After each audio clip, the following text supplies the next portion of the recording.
नमस्कार दोस्तों, स्वागत है आप सबका मेरे इस YouTube चैनल में। दोस्तों, आज हम आपको आदिशक्ति माँ का नवरात्र कथा के बारे में एक छोटी सी घटना बताने जा रहे हैं, जिसको आप नवरात्र की कथा भी कह सकते हैं। यह उन भक्तों के लिए है जो सब नवरात्र में भक्ति भाव में माँ की नवरात्र में भक्ति और आराधना करते हैं। वह इसको अवश्य सुने और घर में सुख शांति और समृद्धि लावे। आगे शुरू करने से पहले दोस्तों, मेरे इस YouTube चैनल में आप नए हैं तो मेरे इस YouTube चैनल को सब्सक्राइब करें। प्राचीन समय में सूरत नाम के एक राजा थे। राजा प्रजा की रक्षा में बहुत ही उदासीन रहते थे। परिणाम स्वरूप पड़ोसी राजाओं ने चढ़ाई कर दी। सूरत राजा की सेना भी शत्रुओं से मिल गई थी। परिणाम स्वरूप राजा सूरत की हार हुई और जान बचाकर जंगल की तरफ भागे। उसी वन में समाधि नामक एक बनिया अपनी स्त्री एवं संतान के दुर्व्यवहार के कारण निवास करता था। उन्हीं वन में बनिया समाधि और राजा सूरत की भेंट हुई। दोनों का परिचय हुआ। वे दोनों घूमते हुए महर्षि मेघा के आश्रम में पहुँचे। महर्षि मेघा ने उन दोनों के आने का कारण पूछा तो वे दोनों बोले कि मैं अपने संग संबंधी परिवार द्वारा अपमानित तिरस्कृत होने पर हमारा हृदय में उनके प्रति मोह बना हुआ है। इसका कारण क्या है? महर्षि मेघा ने उन्हें समझाया कि मन शक्ति के अधीन होता है और आदिशक्ति के अविद्या और विद्या दो रूप हैं। विद्या ज्ञान स्वरूप है और अविद्या अज्ञान स्वरूप है।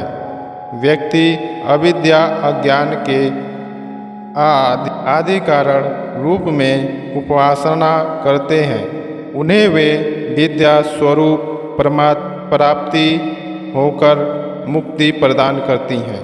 इतना सुनने के बाद राजा सूरत ने प्रश्न किया, हे महर्षि, देवी कौन है? माँ आदिशक्ति कौन है? उनका जन्म कैसे हुआ? महर्षि बोले, आप जिन माता के विषय में पूछ रहे हैं वह नित्य स्वरूप और विश्वरूपिणी हैं। उनके बारे में ध्यानपूर्वक सुनो। सतयुग में विष्णु भगवान क्षीरसागर शेषनाग के शैया पर शयन कर रहे थे। तब उनके कानों से दो मधुकैटभ नामक दो दैत्य उत्पन्न हुए। दोनों विष्णु के नाभि कमल से उत्पन्न ब्रह्मा जी को मारने दौड़े। ब्रह्मा जी ने उन दोनों राक्षसों को देखकर विष्णु जी की शरण में आने की सोची, परंतु भगवान विष्णु जी उस समय सो रहे थे। तब उन्होंने भगवान विष्णु को जगाने हेतु उनके नयन में निवास करने वाली योग निद्रा की स्तुति की। परिणाम स्वरूप तमो गुण अधिष्ठात्री देवी विष्णु भगवान के नेत्र, नासिका, मुख तथा हृदय से मिलकर ब्रह्मा जी के समय उत्पत्ति हो गई। योग निद्रा के निकलते ही भगवान विष्णु उठकर बैठ गए। भगवान विष्णु उन्हें राक्षसों से 5000 साल तक युद्ध चला। अंत में मधु और कैटभ दोनों राक्षसों मारे गए। ऋषि बोले, अब ब्रह्मा जी की स्तुति से उत्पन्न महामाया देवी आदिशक्ति की विरासत तथा प्रभाव का वर्णन करता हूँ, उसी ध्यानपूर्वक सुने। एक समय देवताओं के स्वामी इंद्र तथा दैत्यों के स्वामी महिषासुर के सैकड़ों वर्ष घोर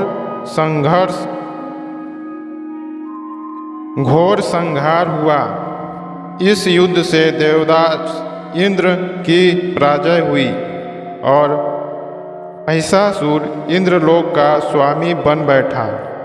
अब देवता ब्रह्मा के नेतृत्व में भगवान विष्णु और भगवान शंकर की शरण गए।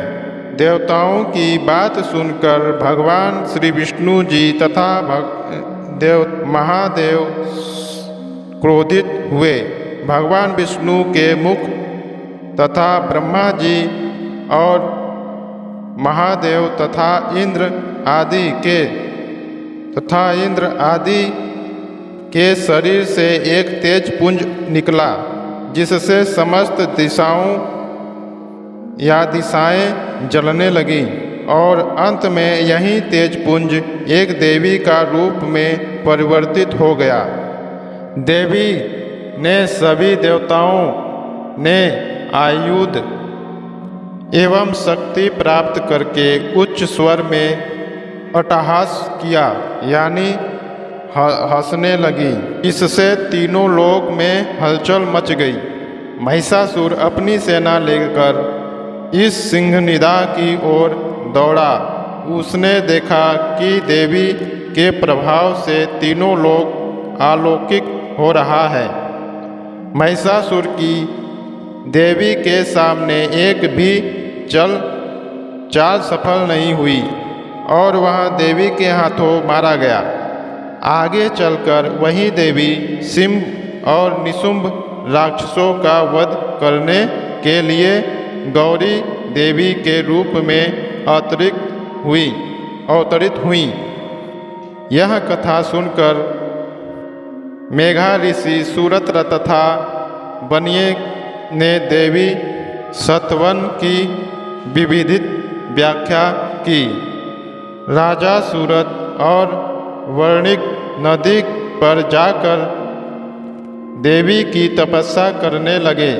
3 वर्षों तक घोर तपस्या करने के बाद देवी ने प्रकट होकर उन्हें आशीर्वाद दिया। उससे वर्णिक संसार में मोह से मुक्त होकर आत्मचिंतित में लगे गए और राजा सूरत ने शत्रुओं पर आक्रमण